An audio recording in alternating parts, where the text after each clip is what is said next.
Let's see if this works. Okay. Oh, it's quite comfortable. Kind of wanted to make today's video a little bit more casual just because I can. Let's see where to begin. 2020 has definitely been a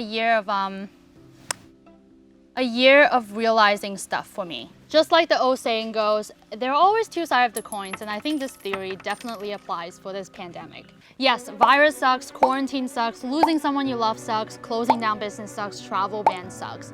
There's so many negative things that this pandemic has brought to us, and I do recognize that. But at the same time, there's so many great things that we can learn from this pandemic. So in today's video, I want to share with you guys 3 things that I realized during this pandemic has proved that our society was wrong how to live life. The first one is people are more productive working in the office than at home. This is probably one of the biggest misconceptions that our society has implanted in our head about productivity. So instead of me telling you guys why working from home or working remotely is actually more beneficial than working in the office, I encourage you guys to take a look at this TED Talk by Nicholas Bloom, a professor of economics at Stanford University. It's one of my favorite TED Talks. Well, we found massive improvement in performance. A 13% improvement in performance from people working at home, which is huge. That's almost one day a week. So how on earth did this happen? So in his TED Talk, he argues that there are massive benefits of working from home for both employees, managers, and the company. To prove his point scientifically, he did a very interesting experiment with giving a company called C-Trips call center employees an opportunity to work from home for 9 months. If you don't have time to watch all 14 minutes of his TED Talk, here are some of the key points from his experiment. I have some notes on my phone, so I'm not messing this up. So remote workers made 13.5 more calls than in-office employees, and remote workers reported higher job satisfactions. Remote workers found it easier to concentrate at home, and remote workers took fewer sick days, took less time off, and took shorter breaks. There's another point in his TED Talk that I absolutely agree with him, and is that he said the way that we work in an office is very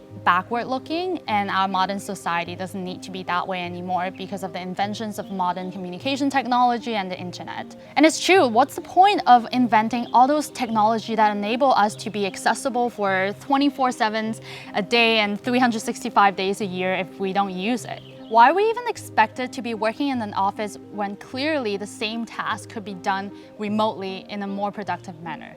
Think about it. The second one is one income stream is sufficient for financial stability. Our society has always taught us that get a good job with a stable income, then you're set for life. That was like a normal thing to a lot of us, including myself, and that's why for the longest time, a lot of people are relying on one single income stream, which is their full-time job. And we all know what's happening with the COVID-19 situation right now.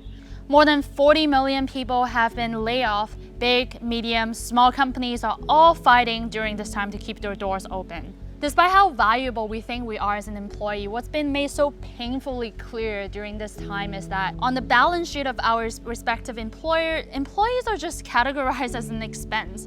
In fact, employees are the biggest expense employers pay. To stay afloat, company has to let many people go, and therefore millions of people are out of job because of this pandemic. If there's one crucial lesson that hurt many during this time is that we shouldn't be content with having one single stream of income. If you know anything about investment, we are told by our financial advisor at the bank that you need to diversify your portfolio in order to mitigate risk. It's not wise to put all of your eggs in one basket. If that makes sense when it comes to investing, wouldn't the same hold true when it comes to our income? And why are most people are still relying on one single job as their primary single source of income? Having more than one income source will not only allow you to enjoy more earnings and build your wealth faster, but also give you a peace of mind knowing that if something happened, knock on the wood, on your job or your business, you have another one to turn to. Guys, it's finally time for us to realize that multiple sources of income is not a luxury, it's a necessity. Sorry guys, the light situation has changed in the middle of the video, so I have to move myself, but I like this background as well.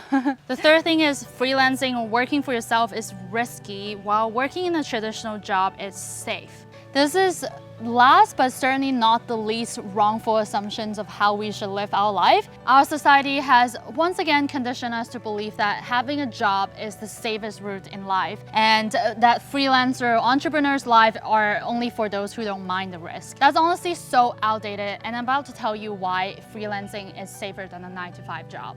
Reason number one is that freelancers have more earning potential. Part of the beauty of self-employment is able to work for more than one client. A reliable salary is undeniably comforting, but freelancers, like all entrepreneurs, have the opportunity to take on as much work and earn as much extra money as they possibly can. Sure, in the early days of your freelancing career, you probably take the work that you can get. Over time, however, trust me, you have more offers of work that you can handle. Then you can pick and choose, and better yet, you can raise your rate.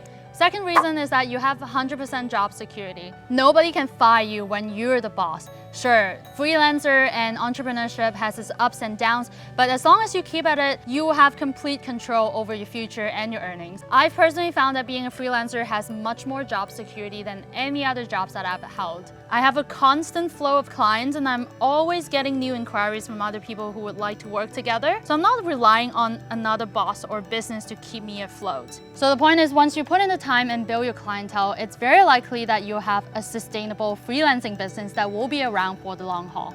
Another big reason is, of course, freedom. Let's be honest with you, most of the freelancing jobs are location independent, meaning that you can work anywhere in the world and you can work anytime you want. There's no 9-to-5 schedule unless you want there to be, and if you feel more productive or comfortable working from 2 a.m. or like 6 a.m., then go ahead and work then. Remember, you're your own boss. You dictate where you work and when you work, as long as you get the shit done. In that sense, freelancing is much more secure if you wanted to move somewhere across the world, or if you wanted to work only in the morning and nobody's gonna tell you no because you're your own boss. And just wanted to point out that a recent report from Intu predicts that freelancer would make up as much as 40% of the workforce by 2020, and that full-time jobs with benefits will become increasingly hard to find, and personal self-employment or micro-business will thrive in the years to come. If you haven't considered a freelance gig yet, now may be the time to start thinking outside of the box. Like it or not, the freelance economy is coming, and those who are ready will flourish. So as a digital nomad, freelancer, entrepreneur, whatever you want to call me, in my opinions, these are a few societal rules and norms and assumptions that are worth abandoning from here on out. And this pandemic has made it painfully clear. And now is the best time to redefine how we view the world and live our lives. So do you guys agree or disagree? Let me know in the comment down below. I would love to know what you think. And thank you so much for watching my video once again. I'll see you guys next time.